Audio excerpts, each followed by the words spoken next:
My name is Leonard.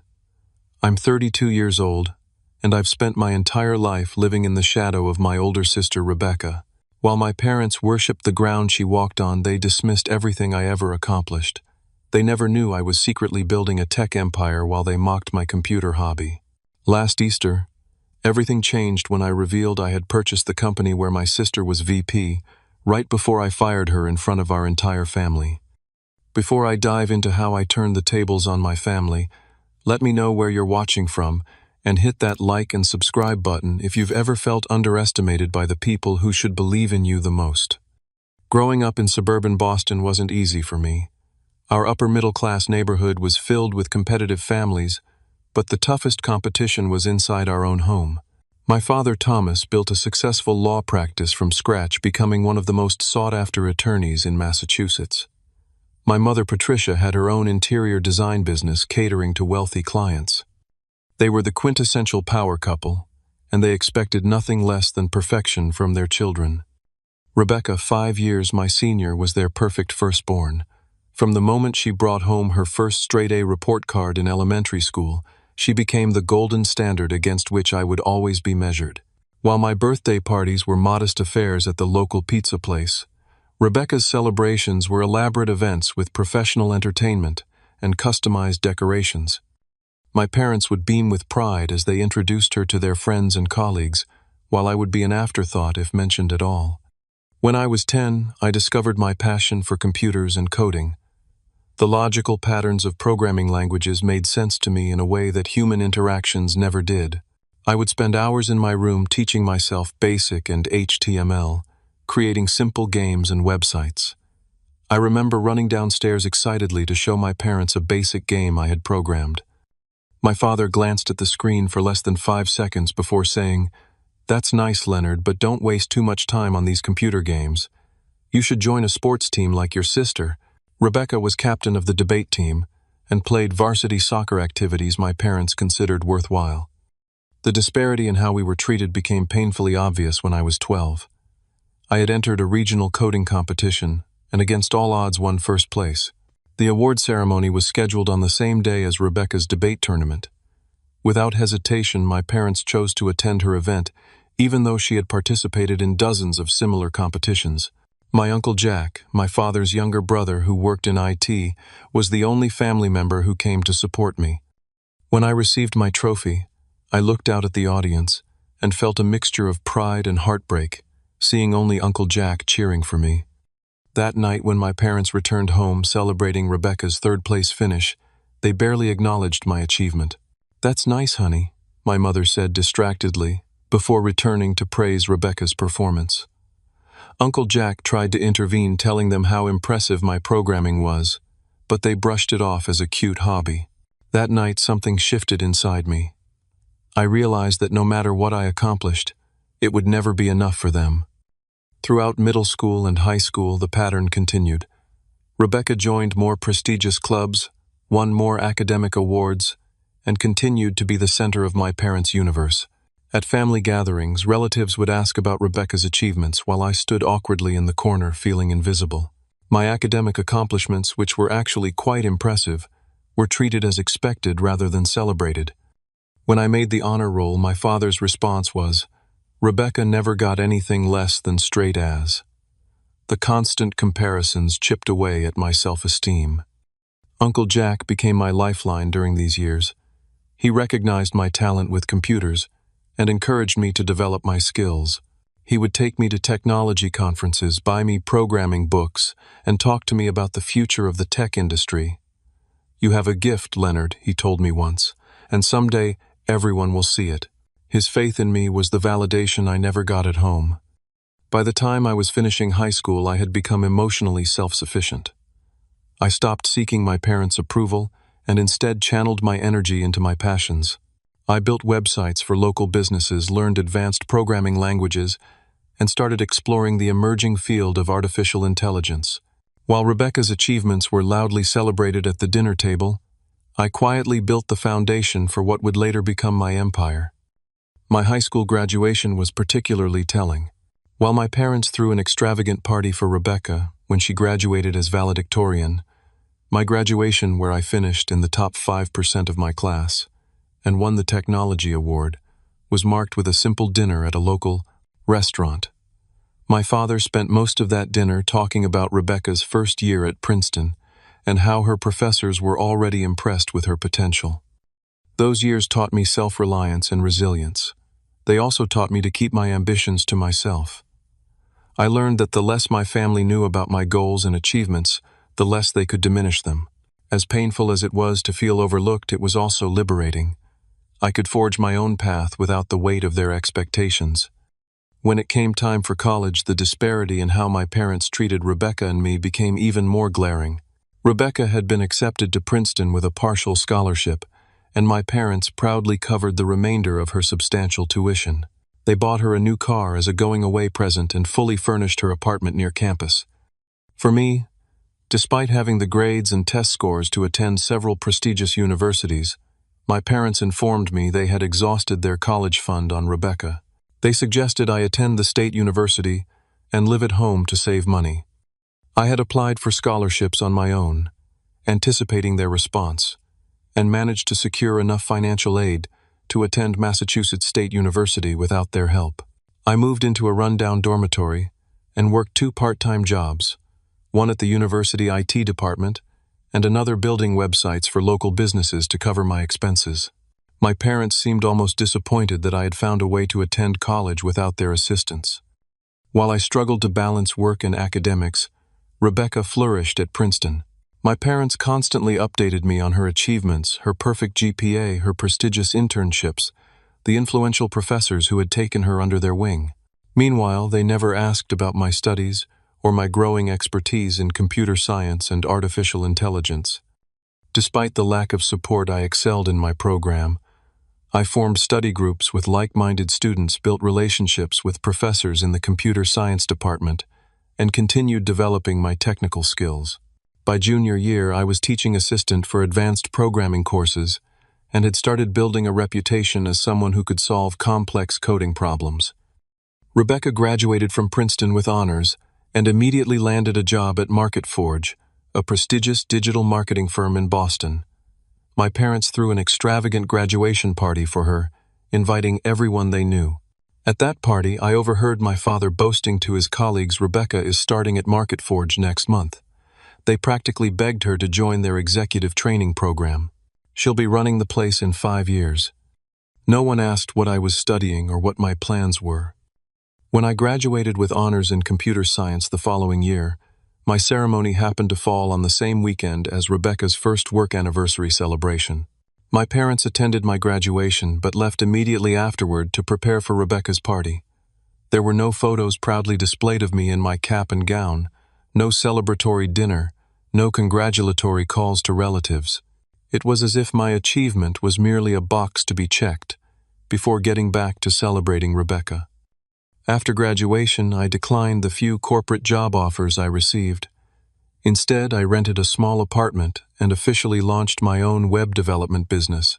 I had already built a small client base during college and decided to expand it rather than work for someone else. When I told my parents about my decision, my father scoffed. "A real job would give you stability and benefits," he said. "Rebecca already has health insurance and a 401k at MarketForge." Over the next few years, Rebecca rose quickly through the ranks at MarketForge. By 29, she had become the youngest vice president in company history, overseeing their client acquisition department. My parents were ecstatic, telling anyone who would listen about their daughter's corporate success. They prominently displayed her company awards and photographs with CEOs on their mantelpiece. During this same period, I was quietly building my business. I started by developing websites for small local businesses, then expanded to more complex e-commerce platforms and custom software solutions. I reinvested almost every dollar I earned back into the business, living frugally in my modest apartment and driving an old car. From the outside, it might have appeared that I was struggling, but in reality, I was strategically growing my company and client list. Family gatherings became increasingly uncomfortable. At one particularly memorable Thanksgiving dinner, my father asked about my little website hobby in front of our extended family. When I tried to explain that I was running a legitimate business with several large clients, he interrupted me. "That's nice, Leonard, but it's not a real career like what Rebecca has built. She manages 30 people and has her own executive assistant. The table fell awkwardly silent as my mother quickly changed the subject to Rebecca's recent business trip to London. What my family didn't know was that by this point, I had developed a proprietary content management system that was gaining attention in the industry. I had 10 employees working remotely, a growing list of corporate clients, and was generating more revenue than most would guess based on my lifestyle. But I kept these details to myself partly out of pride, and partly because I had grown accustomed to flying under my family's radar. Rebecca, meanwhile, had become increasingly arrogant about her success. At family gatherings, she would dominate conversations with stories about her important meetings, the famous clients she worked with, and the lavish corporate retreats she attended. She would offer me unsolicited career advice, suggesting I apply for entry-level positions at real companies where I might have growth potential. My parents would nod approvingly at her wisdom, never considering that I might be satisfied with the path I had chosen. By my 30th birthday, the contrast in how we were perceived couldn't have been starker. Rebecca was the successful corporate executive with the luxury apartment, expensive car, and impressive title. I was the underachieving younger brother who couldn't get his act together. Little did they know I was just getting started. Between the ages of 25 and 27, while my family continued to dismiss my career, I was working 16-hour days, building something revolutionary. I had identified a significant gap in the digital marketing industry. Most companies, including MarketForge, were using outdated methods to predict consumer behavior. Their approaches relied heavily on historical data, but failed to adapt quickly to changing trends.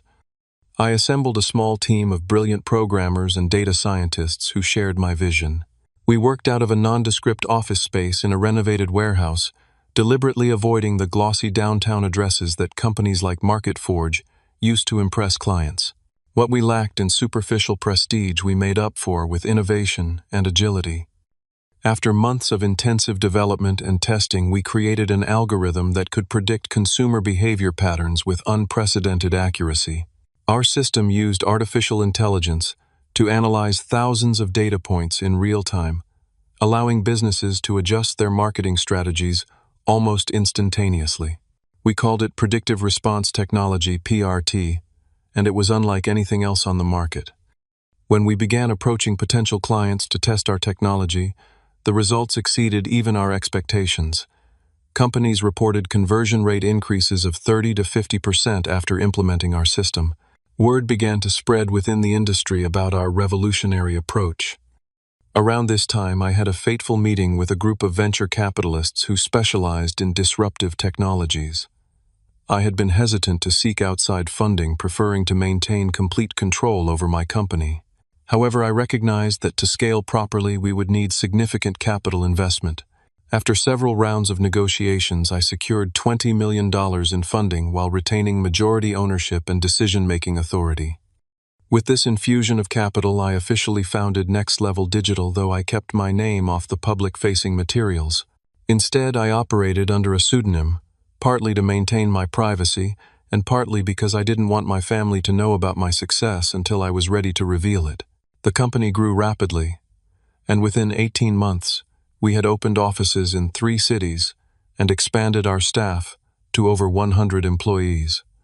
While Next Level Digital was ascending, Rebecca's career at MarketForge had begun to plateau. From conversations with mutual acquaintances in the industry, I learned that MarketForge was struggling to adapt to the changing digital landscape. Their once innovative approaches had become formulaic and outdated. Rebecca, despite her title and authority, seemed resistant to new ideas, preferring to stick with the methods that had earned her previous successes. I occasionally saw industry reports mentioning MarketForge's declining market share and stagnant growth. In interviews, their executives, including Rebecca, would dismiss new technologies like ours as unproven and faddish. They couldn't see that they were being left behind by companies willing to embrace innovation. Through strategic acquisitions of smaller competitors, Next Level Digital continued to expand our technological capabilities and client base. I was careful to keep our growth controlled and sustainable, focusing on long-term stability rather than flashy short-term gains. Unlike Rebecca, who flaunted her success with luxury purchases and social media posts about exclusive events, I maintained my modest lifestyle. I upgraded to a slightly larger apartment and a more reliable car, but nothing that would signal to my family the extent of my success. Uncle Jack remained my confidant and became an early investor in Next Level Digital. He understood both the business potential and my personal motivation. "Your parents have always had a narrow definition of success," he told me during one of our regular dinners. "They respect titles and appearances. They don't understand that the business world is changing." He advised me to focus on building something meaningful rather than seeking their approval. Advice I took to heart. As my company grew, I took pride in creating a corporate culture that was the opposite of what I'd heard about MarketForge. While Rebecca ruled her department through intimidation and took credit for her subordinates' ideas, I fostered collaboration and recognized team contributions. I implemented generous benefits, packages, flexible work arrangements, and regular opportunities for professional development. Our retention rate was among the highest in the industry, while MarketForge had become known for its high turnover. Through industry contacts, I began hearing troubling stories about Rebecca's management style. Former MarketForge employees described her as increasingly tyrannical, berating staff publicly and creating a culture of fear. She was apparently more concerned with maintaining the appearance of success than addressing the company's underlying problems. In client meetings, she would promise capabilities that MarketForge's outdated systems couldn't deliver, leading to disappointed clients and damaged relationships. Despite my growing resentment toward my sister and parents, I tried to focus on building Next Level Digital into the company I envisioned, rather than obsessing over their shortcomings. I channeled my negative emotions into positive action, creating mentorship programs for young programmers from disadvantaged backgrounds, and establishing a corporate giving initiative that supported technology education in underserved communities. By my 31st birthday, Next Level Digital had become one of the fastest-growing companies in the digital marketing sector, while MarketForge was increasingly viewed as a dinosaur struggling to remain relevant. Rebecca's professional reputation had become tarnished by her inability to innovate and her harsh treatment of employees. Meanwhile, although few knew my name or face, I had built a company that was revolutionizing the industry. The contrast between our paths couldn't have been more stark.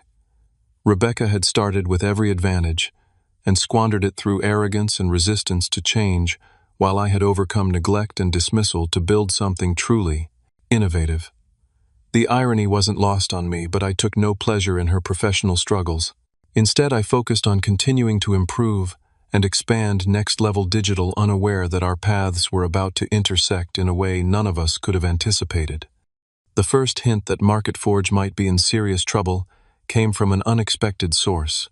At an industry conference I attended anonymously as a consultant for Next Level Digital, I overheard two MarketForge middle managers discussing the company's financial woes. They spoke in hushed tones about declining profits, lost clients, and potential layoffs. One of them mentioned that the board was considering drastic measures to right the ship. My curiosity piqued. I began discreetly researching MarketForge's current status. As a privately held company, their financial information wasn't publicly available, but through industry contacts and careful analysis of market trends, I pieced together a concerning picture. MarketForge had lost several major clients in the past year. Their technology platform was outdated compared to competitors, and employee morale was at an all-time low. Most troubling was the role Rebecca seemed to be playing in the company's decline.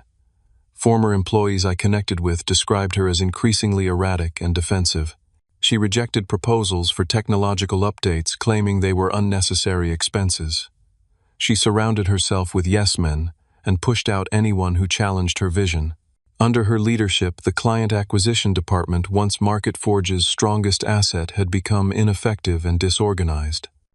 As I gathered this information, I realized that MarketForge might represent a potential acquisition target for Next Level Digital.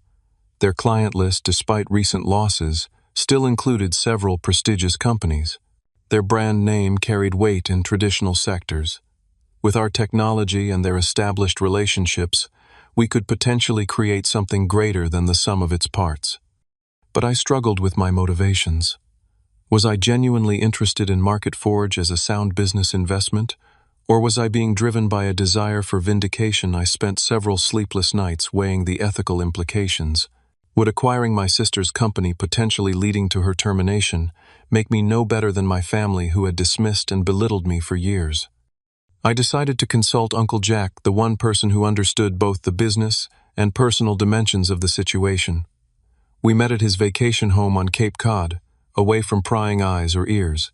After explaining the situation, I asked for his honest assessment. "Leonard," he said thoughtfully, "you've built Next Level Digital into something remarkable, and you've done it with integrity.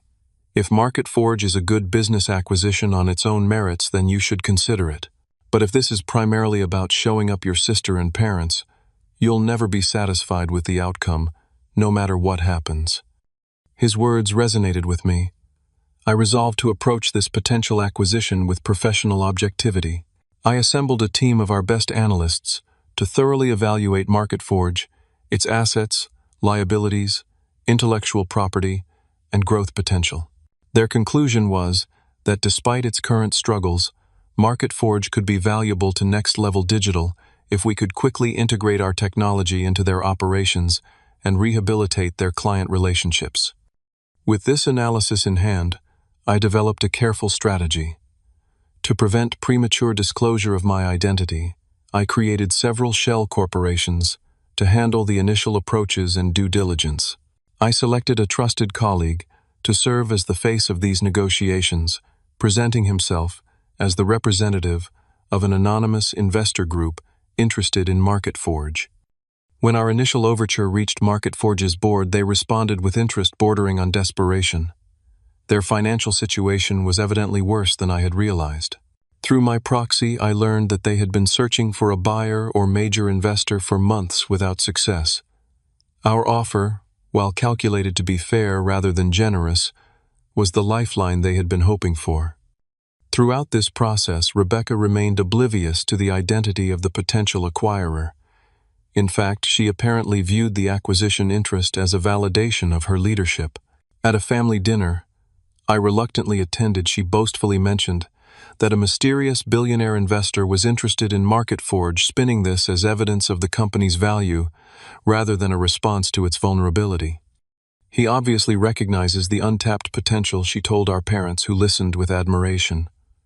"Once this deal goes through, I'll likely be promoted to senior VP or even C-suite." My mother touched her arm affectionately. "We always knew you were destined for greatness, dear." My father turned to me with his familiar look of mild disappointment. "Leonard, you should ask your sister for advice on how to attract investors to your little website business. Maybe you could work your way up to something more substantial." I nodded noncommittally, suppressing both my irritation and the ironic amusement I felt knowing that I was the mysterious billionaire they were discussing. As the acquisition process advanced, I maintained strict confidentiality. Only Uncle Jack and my most trusted executive team members knew my connection to MarketForge. I insisted that our decisions remain strictly business-focused. We conducted thorough due diligence, identifying synergies and redundancies between the companies. I was particularly careful to document evidence of mismanagement and policy violations that might justify leadership changes post-acquisition. The negotiations were complex and occasionally tense. MarketForge's board desperate, though they were still fought to maintain appearances and extract the best possible terms. My team remained firm but fair, knowing that we held the stronger position. After several rounds of offers and counteroffers, we reached an agreement in principle. The final acquisition documents were scheduled to be signed the Tuesday after Easter. The timing was coincidental, based on legal and financial considerations, rather than personal ones. However, as I realized that I would be attending my parents' annual Easter dinner, knowing that I was about to acquire Rebecca's company, I couldn't help feeling a mix of anxiety and anticipation. The weekend before Easter, I met again with Uncle Jack to discuss how to handle the inevitable family fallout once my identity as the acquirer became public. "You'll need to decide how much to reveal," and when he advised. "Consider your end goal here, Leonard. Is it just business, or is there something more you want from this situation?" His question forced me to confront my deeper motivations. Yes, acquiring MarketForge made business sense, but I couldn't deny the emotional component. After years of being dismissed and undervalued by my family, part of me desperately wanted them to recognize what I had built, to acknowledge that my path had been valid and successful. Yet another part feared that even this wouldn't change how they saw me, that they would find some way to minimize my achievement or credit my success to luck rather than ability and perseverance. "I want the truth to come out," I finally told Uncle Jack. "I want them to see me as I really am, not the failure they've imagined, but someone who's built something meaningful, despite their lack of support." He nodded understanding. "Then be prepared for Easter dinner," he said, "and remember who you are now, not who they've always thought you to be." The acquisition papers were finalized the Thursday before Easter. The formal announcement would come the following Wednesday, after the holiday weekend. As I signed the documents making me the new owner of Market Forge, and technically Rebecca's boss, I felt a strange combination of professional satisfaction and personal trepidation. The business decision was sound. The personal ramifications remained to be seen. Easter Sunday arrived bright and clear, a deceptive calm before the storm I knew was coming. I drove to my parents' suburban home with a knot in my stomach and the acquisition papers locked in my briefcase. As I parked in the driveway, I noticed Rebecca's luxury SUV, already there, along with several other vehicles belonging to aunts, uncles, and cousins. Uncle Jack's sedan pulled in behind me, and he gave me a reassuring nod as we walked to the door together. The house was exactly as it had always been during holiday gatherings, meticulously decorated, filled with the aroma of my mother's traditional Easter ham, and buzzing with conversations that inevitably centered around Rebecca's latest accomplishments. I took a deep breath and rang the doorbell, reminding myself that after today nothing would be the same. My mother opened the door, greeting Uncle Jack warmly, before giving me a perfunctory hug. "Leonard, you're finally here," she said, her tone suggesting I was late, although I had arrived precisely at the time specified in her invitation. "Everyone else is already in the living room." As I entered, I immediately spotted Rebecca holding court near the fireplace, surrounded by admiring relatives.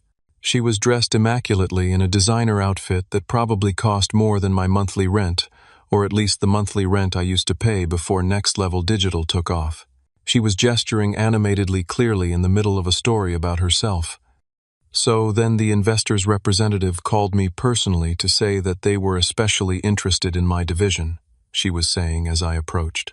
Apparently, my innovative approach to client acquisition is exactly what attracted their attention in the first place. Our cousin Megan looked impressed. "That's amazing, Rebecca. So you'll be working directly with this mysterious billionaire?" Rebecca laughed confidently. "Well, once the deal goes through, I expect I'll be one of his key executives." Between us, she lowered her voice conspiratorially. "I think they're planning to clean house at the upper levels, but they've made it clear that I'm considered essential personnel." I suppressed a smile at the irony. If she only knew. My father noticed me and waved me over. "Leonard, come listen to Rebecca's exciting news. Her company is being acquired by a major technology investor." His tone suggested I might learn something from her example. "Congratulations," I said, managing to keep my voice neutral. "That sounds like a significant development." Rebecca barely acknowledged my presence. "It's transformative," she corrected. "This isn't just an acquisition. It's a strategic partnership that recognizes Market Forge's industry leadership." The statement was so divorced from reality that I might have laughed if the situation weren't so painful. Throughout the pre-dinner mingling, the pattern continued. Rebecca dominated every conversation with exaggerated tales of her business acumen and the fantastic future that awaited her post-acquisition. My parents beamed with pride, occasionally interjecting to emphasize a particularly impressive detail or remind other relatives of Rebecca's past triumphs.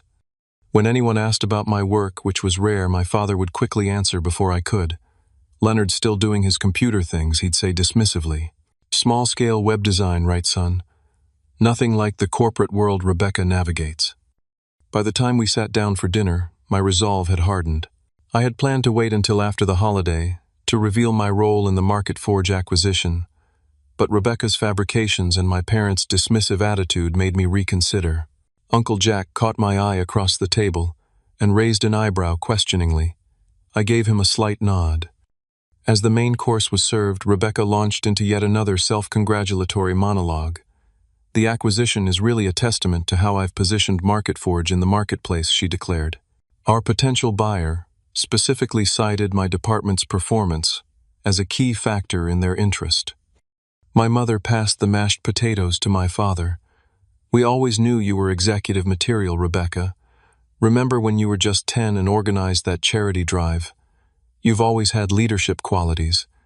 Unlike some people who prefer to work alone, my father added with a pointed glance in my direction. Team leadership is where the real achievements happen. I took a sip of water, considering my next move carefully. Before I could speak, my aunt turned to me. What about you, Leonard?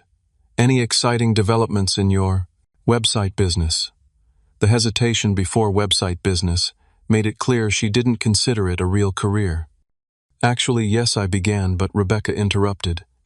Leonard, before you talk about adding another small business client or whatever I was about to explain the complex negotiations involved in a multi-million-dollar acquisition, she turned back to the table. As I was saying, the investors' team has been incredibly impressed with my vision. That was the moment I decided the charade had gone on long enough. I pulled out my phone and pretended to receive a call. Excuse me, I said, standing up. I need to take this. It's about a business matter. I stepped just far enough away from the table to be heard, but not so far that they couldn't listen to my conversation.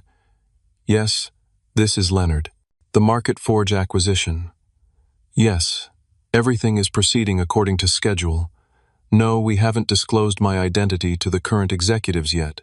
Yes, I'm still planning to replace the VP of Client Acquisition immediately. Her performance metrics are unacceptable, and there's documented evidence of mismanagement. I'll sign the final papers on Tuesday as planned. A stunned silence fell over the dining room.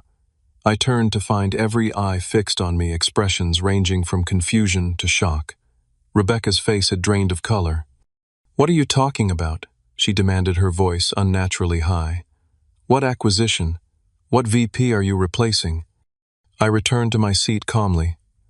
I'm talking about Next Level Digital's acquisition of MarketForge, I said evenly. My company is the mysterious billionaire investor you've been bragging about all afternoon. The silence that followed was absolute. My father was the first to recover. Your company, he repeated incredulously. What company? Next Level Digital, I said. The digital marketing and technology firm I founded 5 years ago. We currently have 400 employees across 6 offices nationwide, and as of Tuesday, we'll own MarketForge. Rebecca's shock transformed into anger. This is ridiculous. You run a tiny web design shop from your apartment. You can't possibly have the resources to acquire MarketForge. Instead of arguing, I opened my briefcase and removed a folder containing acquisition documents with both companies' logos prominently displayed. I placed it on the table where everyone could see it. Next Level Digital is currently valued at just over $300 million, I said quietly. MarketForge's purchase price is $42 million, which frankly was generous given its declining performance and technological obsolescence. My mother's hand flew to her mouth. But you never said anything about this company. All these years we thought. You thought what you wanted to think I finished for her. You decided I was a failure without ever asking about my work or taking an interest in my career. It was easier to dismiss me than to understand what I was building. Rebecca lunged for the folder, flipping through the documents frantically. This can't be real, she insisted, but her voice had lost its confidence. You're making this up. The announcement goes public on Wednesday, I continued calmly. But since we're family, I thought you should know first. Especially you, Rebecca, since your position will be eliminated in the reorganization. You're firing me, she practically shrieked. You can't fire me. I'm essential to MarketForge's operations. I pulled another document from my briefcase, a performance analysis of Rebecca's department compiled during our due diligence. Under your leadership, client acquisition has decreased by 34% over the past 2 years. Client retention in your portfolio is the lowest in the company. Additionally, we've documented multiple instances of workplace policy violations, including verbal abuse of subordinates and taking credit for work done by your team. Rebecca's face flushed with anger. This is about your jealousy. You've always been jealous of my success, my relationship with Mom and Dad. My father, who had been staring at the documents in disbelief, finally found his voice. Leonard, is this some kind of elaborate joke? Some way to upset your sister at Easter dinner? The fact that he still couldn't believe my success, even with evidence literally in front of him, confirmed everything I had felt for years. This is no joke, I said firmly. It's business. MarketForge has been mismanaged for years, and Rebecca's department is a primary example of that mismanagement. As the new owner, I have a responsibility to my shareholders and employees to put competent leadership in place. Uncle Jack spoke up for the first time. Thomas, Patricia, Leonard is telling you the truth. I've been an investor in Next Level Digital since the beginning. Your son has built one of the most innovative companies in the digital marketing space completely without your knowledge or support. My mother looked from Uncle Jack to me, her expression unreadable. Why didn't you tell us? She asked quietly. Would you have believed me? I countered. When have you ever taken my career seriously? When have you ever shown interest in my work beyond comparing it unfavorably to Rebecca's? An uncomfortable silence fell over the table as my parents struggled to process this new reality. Rebecca, meanwhile, had moved from shock to calculation. Leonard, she said, her tone suddenly conciliatory, we're family. Surely we can work something out. I know MarketForge needs modernization, and with your technology expertise and my client relationships. Your client relationships have deteriorated significantly over the past 18 months, I interrupted. 3 of your 5 largest accounts have reduced their spending by more than 60%. 2 others have given notice that they won't be renewing their contracts. Rebecca's face hardened. You'll regret this, she threatened. I have connections throughout the industry. I'll make sure everyone knows how you conducted this hostile takeover. It wasn't hostile, I corrected her. The board unanimously approved the acquisition. They recognized that the company needed new leadership and direction. Your personal vendetta won't change the business reality. I stood up from the table, suddenly exhausted by the confrontation and the years of resentment that had led to it. I think it's best if I leave now. The acquisition announcement will be made public on Wednesday. Rebecca, you'll receive formal notice of your position's elimination, along with a severance package that's more than generous given the circumstances. As I gathered my documents and briefcase, my father finally seemed to grasp the magnitude of what was happening. Leonard, he said, his voice uncharacteristically tentative, perhaps we should talk about this privately. If your company is as successful as you say, we should discuss how the family can support your endeavors. The naked self-interest in his sudden attempt at reconciliation was the final straw. For 32 years you've made it clear that my endeavors weren't worth your attention, I said. I don't need your support now. I never did. With that, I walked out of the dining room, followed by Uncle Jack. As we reached the front door, I could hear Rebecca's angry voice and my mother's attempts to calm her. Uncle Jack put his hand on my shoulder. That was a long time coming, he said quietly. I nodded, feeling a complex mix of emotions, vindication certainly, but also sadness for the family relationships that had been irreparably damaged, not by today's revelations, but by years of dismissal and favoritism. It was, I agreed, but it's just business. We both knew it was much more than that. The days following Easter dinner were a whirlwind of professional activity and personal fallout. On Wednesday morning, Next Level Digital issued a press release announcing the acquisition of MarketForge. Business publications quickly picked up the story, with headlines focusing on the tech wunderkind behind Next Level Digital, who had engineered the strategic acquisition of an established but struggling competitor. My phone began ringing incessantly with calls from family members. I let most go to voicemail, needing space to process my emotions and focus on the business transition. Uncle Jack kept me updated on the family dynamics, reporting that Rebecca had moved through stages of denial, rage, and finally desperate attempts to salvage her position. She's been calling everyone in the family, trying to paint you as the villain, he told me over lunch. Your parents are confused and embarrassed. They've been telling people they always knew you had potential, but just wanted you to prove yourself. He shook his head. Revisionist history at its finest. At MarketForge headquarters, The announcement of new ownership was met with a mix of anxiety and cautious optimism. Many employees had recognized the company's decline and feared for their jobs long before our acquisition. When I visited the office for the first time as owner, I made a point of meeting with staff at all levels, not just executives. The relief on many faces was palpable when I explained that our goal was revitalization, not dismantlement. We're not here to strip assets or eliminate departments, I assured them. We're here to combine Next Level's technological innovation with MarketForge's established client relationships and industry experience. This should be a partnership that benefits both organizations. One junior account manager raised her hand tentatively. "What about Miss Crawford?" she asked, referring to Rebecca. "We received notice that she's been, transitioning out of the company." I chose my words carefully. Leadership changes are sometimes necessary during acquisitions. We've identified areas where new approaches are needed, and the client acquisition department is one of them. Anyone who's concerned about their own position should focus on performance adaptability and teamwork. Those are the qualities we value at Next Level Digital, and they'll be equally valued in the combined company. The integration process moved forward methodically.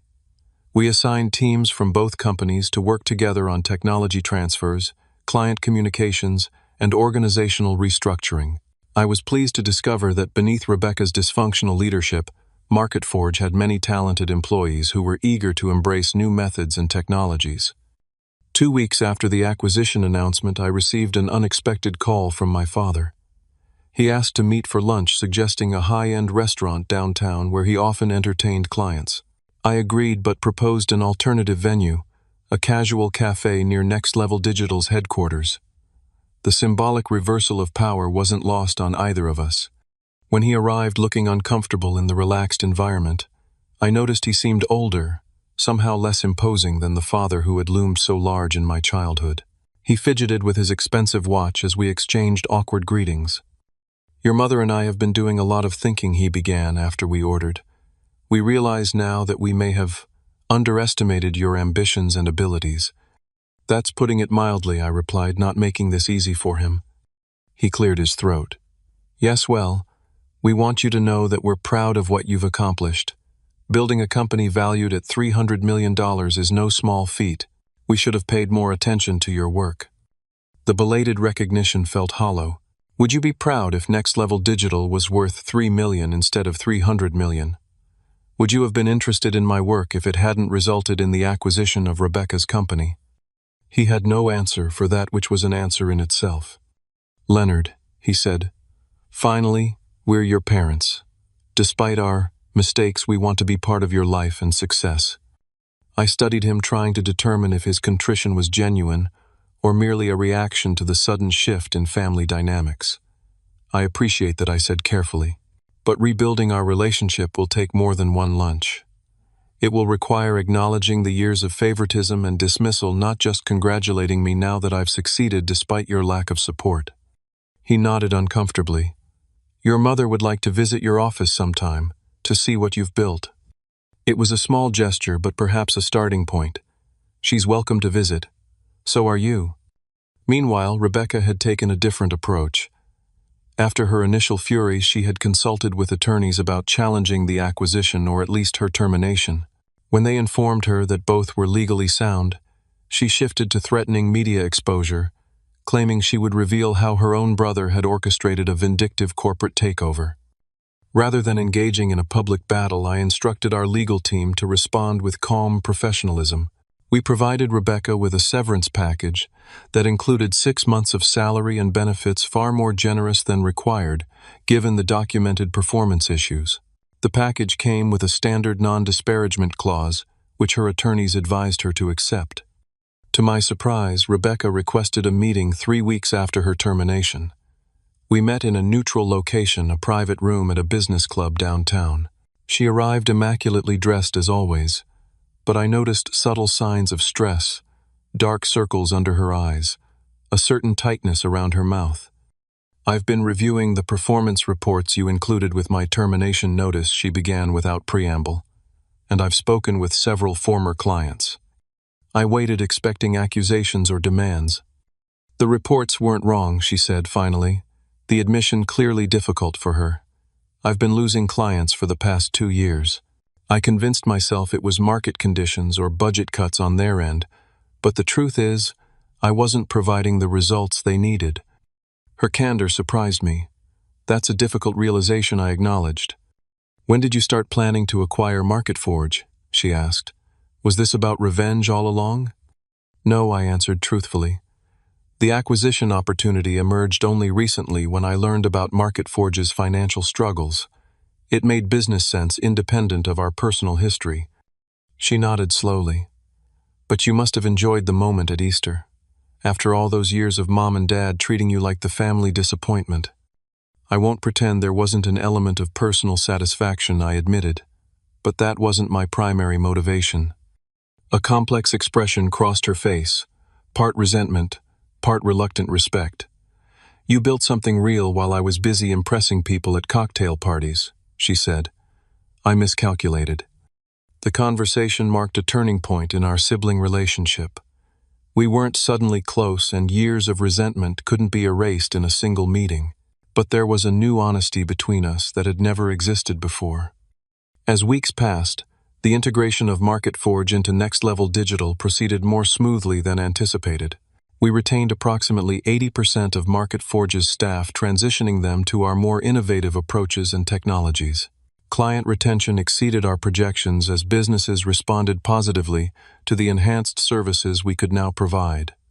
My parents eventually visited Next Level Digital's headquarters, their expressions, a mixture of astonishment and belated pride, as they toured the modern offices and met my executive team. This is remarkable, Leonard, my mother said, watching developers collaborate on our latest project. We had no idea. You never asked, I replied simply. Family dynamics shifted gradually. At the first family gathering after Easter, a cousin's wedding in June, relatives who had previously focused exclusively on Rebecca now approached me with questions about Next Level Digital and technology trends. Rebecca attended with a new boyfriend and a notably more subdued demeanor. We maintained a polite distance, our interaction limited to brief pleasantries. One unexpected development was the response from MarketForge employees to the acquisition. Many reached out personally to thank me for the changes we were implementing. The atmosphere here has completely transformed, one senior account manager told me. People aren't afraid to speak up or suggest improvements anymore. We feel valued for our contributions, not just our ability to make the boss look good. I took particular satisfaction in implementing mentorship programs for younger employees and creating pathways for advancement based on merit rather than politics. The culture I had built at Next Level Digital, collaborative, innovative, and respectful, gradually permeated the combined organization. By midsummer, Rebecca had accepted a position with a smaller marketing firm at a significantly reduced salary and title. The experience had humbled her, forcing a reevaluation of her priorities and management approach. In a brief email, she informed me that she was working with a leadership coach to develop healthier professional habits. I wished her well, genuinely hoping she would find a more sustainable form of success. 6 months after the acquisition, I invited Uncle Jack to dinner to thank him for his unwavering support throughout my journey. I wouldn't be here without your encouragement, I told him. When everyone else dismissed me, you saw potential. He smiled, raising his glass in a toast. I just recognized what was already there. You did the hard work, Leonard. Never forget that. As we discussed the future of the combined company, I realized how much my perspective had evolved. The vindication I had sought for so long no longer seemed as important as building something meaningful and creating opportunities for others.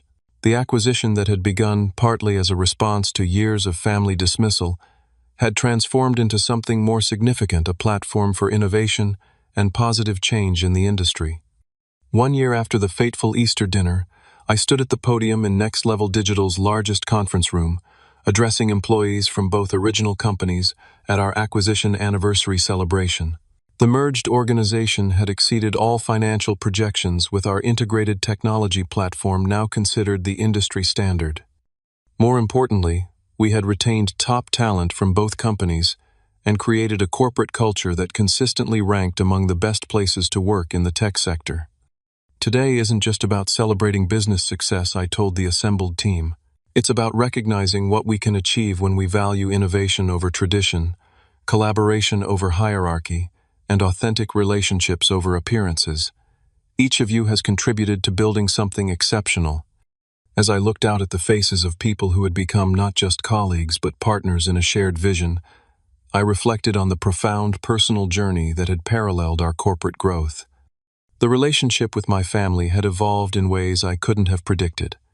My parents, confronted with undeniable evidence of my success, had been forced to reconsider their perceptions and behavior. Our interactions remained somewhat tentative, marked by their lingering embarrassment and my residual hurt.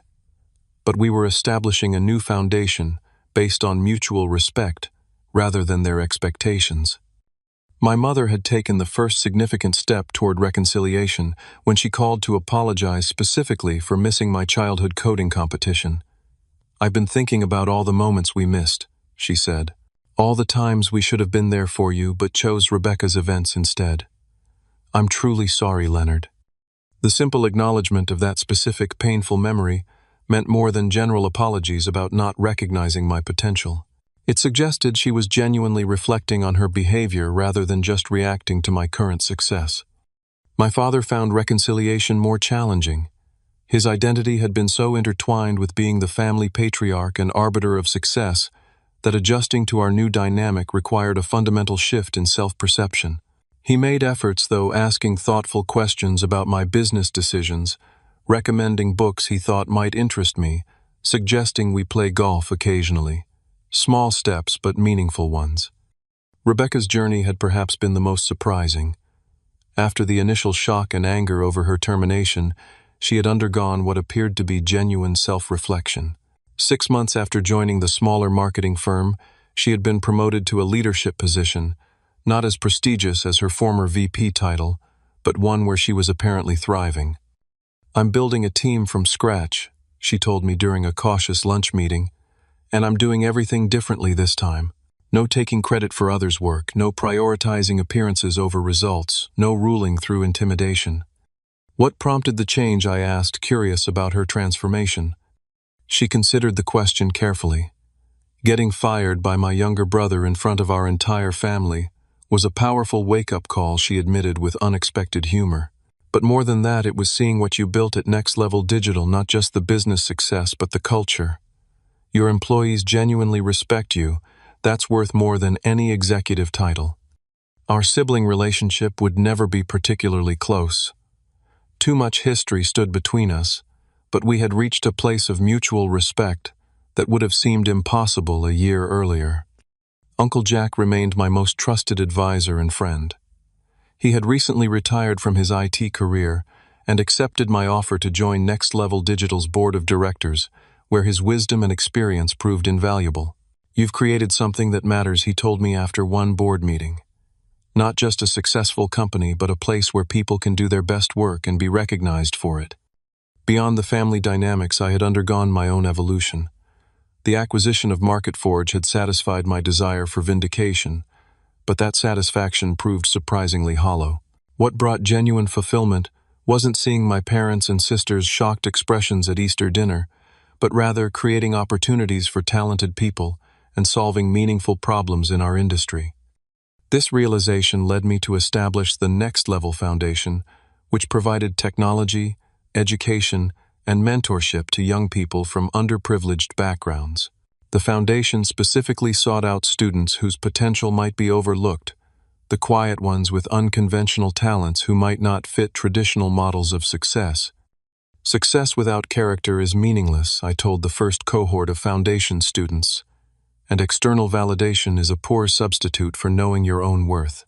The most important skill you can develop isn't coding or marketing strategy, but the ability to believe in yourself when others don't see your value." After the anniversary celebration concluded, I returned to my office to find an unexpected email from Rebecca. She had attached a photo from a family vacation 25 years earlier, one of the rare moments when we had both appeared genuinely happy together, building a sandcastle on a Cape Cod beach before competition and comparison had fully taken root. Found this while cleaning out old files, she wrote. Thought you might want a reminder that it wasn't always complicated between us. Proud of what you've built. R. The simple message represented a significant shift from the sister who had once dismissed my work as a little website hobby. I saved the photo, appreciating the gesture, while recognizing that moving forward didn't require pretending the past hadn't happened. That evening as I drove home, I reflected on the lessons of the past year. I had learned that revenge, even when justified, brings only momentary satisfaction. True fulfillment comes from creating rather than destroying, from lifting others up rather than tearing them down. I had learned that family relationships can evolve even after decades of dysfunction, if there's willingness on all sides to acknowledge past mistakes and establish healthier patterns. Most importantly, I had learned that external validation, whether from parents, siblings, or society, is ultimately less important than internal conviction. The years of building next-level digital in obscurity, believing in my vision when no one else did, had developed a resilience and self-trust that no amount of family approval could have provided. As I pulled into my driveway, I thought about the journey from that childhood coding competition with only Uncle Jack in attendance to leading a company that was transforming our industry. The path hadn't been what I expected, but it had led me exactly where I needed to be. The greatest revenge I had discovered wasn't firing my sister at Easter dinner. It was living authentically, building something meaningful, and finding peace within myself regardless of others' opinions. That was a success no one could take away. Have you ever been underestimated by family members who should have been your biggest supporters? How did you respond?